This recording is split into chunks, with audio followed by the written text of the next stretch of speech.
अमित शाह के साथ हमारा बिहार में लुलू लुलू चल रहा था या इलू इलू चल रहा है? ये क्या बात है?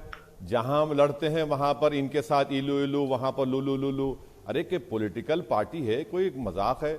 हमारी जो स्ट्रेंथ होगी, हमारा जो फैसला होगा, हम उस पर लड़ेंगे। अगर आप इसका मतलब यह है कि इन्हें 13 जीते और AIMIM ने सिकंदराबाद में 9 जीते, तो हम तो सिकंदराबाद पार्लियामेंट कॉन्स्टिट्यूंसी में 9 MIM के कॉर्पोरेटर्स जीते, TRS के 18, बीजेपी के 13। अब हैदराबाद में आ जाइए, हैदराबाद पार्लियामेंट सेगमेंट में हमने 34 सीट पर लड़े और 33 पर हम जीत गए, 10 पे बीजेपी जीती। तो ये कौन सा बीजेपी बात कर रही है? अरे भाई, आप 150 पे लड़े, हम लोग 51 पे लड़े। सुधांशु जी, अगर हम लड़ लेते 70-80 तो शायद मैं समझता हूं कि मुझे लड़ना चाहिए था। तो क्यों नहीं लड़े सर? आपको तो अंदाजा होना चाहिए कि अमित शाह जी कह रहे थे TRS के साथ आपका इलू इलू चलता है। आफ्टर थॉट आपसे, हाँ मैडम, हमारा तो हाल ये है ना कि अमित शाह के साथ हमारा बिहार में लुलू लुलू चल रहा था या इलू इलू चल रहा है? ये क्या बात है?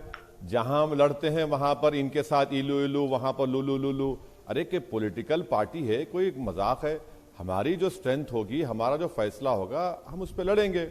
अगर आप इसका मतलब यह है कि जो बीजेपी 48 जीती, तो क्या बीजेपी को शिकायत मुझसे है कि मैं ज्यादा सीट नहीं लड़ा? तो ये बताना चाहिए। और बीजेपी को 15% वोट, तो उनको उसमें 35 में तो सिर्फ TDP और कांग्रेस का वोट है। ये बात मानना पड़ेगा, क्योंकि जब तेलंगाना बना उसके बाद से TDP खत्म हो गई, कांग्रेस तो बेचारी आखिरी सांसें ले रही है, YSRCP खत्म हो गई, लेफ्ट पार्टीज खत्म हो गए। तो एक वैक्यूम था जिसको बीजेपी ने फिल किया। वो बात बिल्कुल सही है। तो 35 में तो 15% तो वोट उनका TDP का और कांग्रेस का है। उसमें वैक्यूम फिल किया सर, या आपने पोलराइजेशन के लिए ऐसी पिच दे दी कि इन्होंने अच्छी बैटिंग कर दी और सारा नुकसान हो गया TRS का?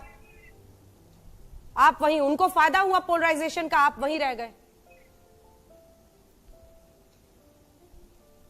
मैडम देखिए, अगर आप जो बात कह रहे हैं सच है, तो ये बड़ी बदबख्ती की बात है कि बीजेपी ने हिंदू मुस्लिम करके ये इलेक्शन जीता है। मेरा मानना यह है कि म्युनिसिपल इलेक्शन में बीजेपी ने पुराने शहर के ताल्लुक से कहा था कि इसको हम सर्जिकल स्ट्राइक करेंगे, आप वहां पर कुछ नहीं कर सके, डेमोक्रेटिक स्ट्राइक उल्टा आप पर पड़ गया। बीजेपी ने यूपी के मुख्यमंत्री को बुलाया, जिस वार्ड में वहां पर 3 वार्ड पर MIM ने कामयाबी हासिल की। अमित शाह को आपने कहा था कि 4 मीनार में बुलाया, घासी बाजार डिवीजन हम बीजेपी से जीत गए। तो ये बात समझने की जरूरत है कि यकीनन TRS को अपना इंट्रोस्पेक्शन करना पड़ेगा, और मुझे यकीन है कि KCR बड़े लीडर हैं, सगेशियस लीडर हैं, वो इंट्रोस्पेक्शन करेंगे। मगर बहुत ज्यादा आप लोग क्रेडिट दे रहे हैं बीजेपी को। 150 सीट लड़े हैं, 150 में 48 पर जीते हैं, और ये एक वक्तिया कामयाबी है। मैं आपको इसलिए कह रहा हूं मैडम कि निजामाबाद म्युनिसिपल कॉर्पोरेशन, जहां पे बीजेपी का MP है, वहां पर बीजेपी का मेयर डिप्टी मेयर नहीं है। 10 महीने पहले इलेक्शन हुआ।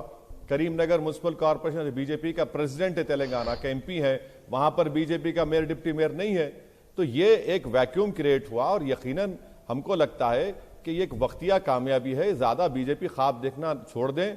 ये हैदराबाद एक कॉस्मोपॉलिटन सिटी है, तेलंगाना मेनलैंड में तेलंगाना की एक रीजनल फीलिंग है, और बीजेपी एक नेशनल पार्टी आकर रीजनल फीलिंग का असेंबली में मुकाबला करेगी, तो ठीक है, देख लेंगे वो भी क्या होता है आगे जाके 2023 में। यूं ही ख्वाब सजा लिए 2023 के सुधांशु जी?